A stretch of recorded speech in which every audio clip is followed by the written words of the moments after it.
عليكم الاخوات، كي دايرين؟ بخير؟ هانيين؟ شخباركم؟ كلشي مزيان؟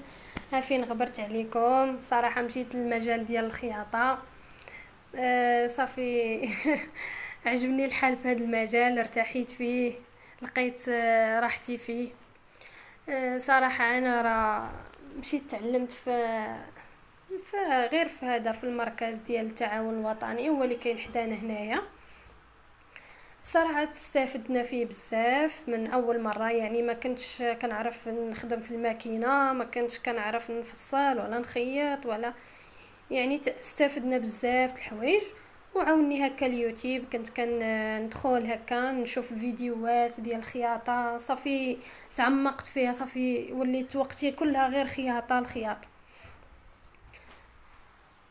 صافي حتى داز العام شديت ديبلوم. صراحه كتاب خديت هاد الماكينه قبل ما ناخد ديبلوم، يعني غير تقريبا في وسط العام.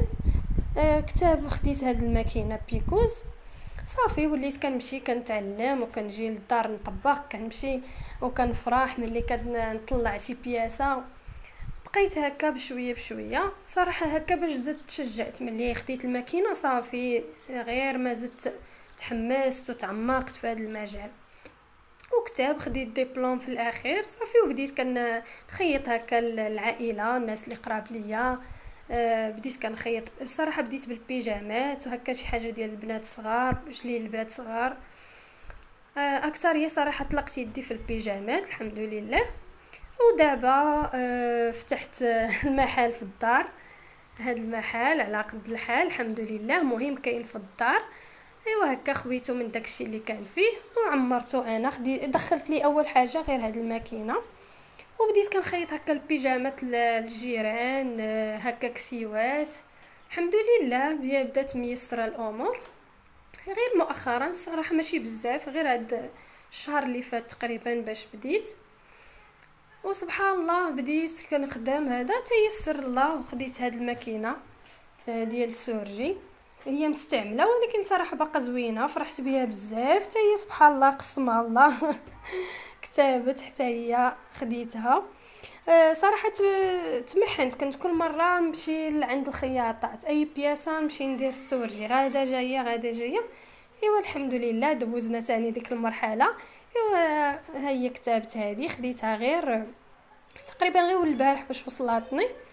و يعني جربتها مزيان، خدمات لي مزيان، وخدمت بها نيت هاد البياسات.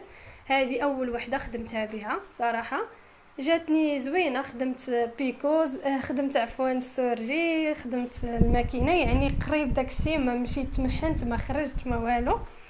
ايوا الحمد لله. احنايا نعمروه بشويه بشويه ونصلحو، حتى هو خاصو واحد الصلاح. المهم حتى شي حاجه ما كتجي في خطره، كل حاجه كتجي بشويه بشويه.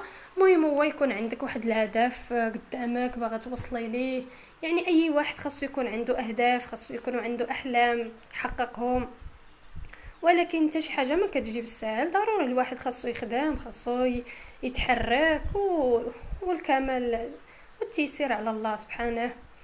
ونتمنى يعجبكم هذا الفيديو. هنا فين غبرت. هنا فين وليت بالسربه. كان غير كنكمل شغالات الدار وخصني نجي نخيط ونجي ضروري ضروري ضروري ندير شي حاجه في النهار. ايوا نطلب الله ييسر لينا وييسر للجميع يا ربي. ونتلاقاو في فيديو اخر ان شاء الله.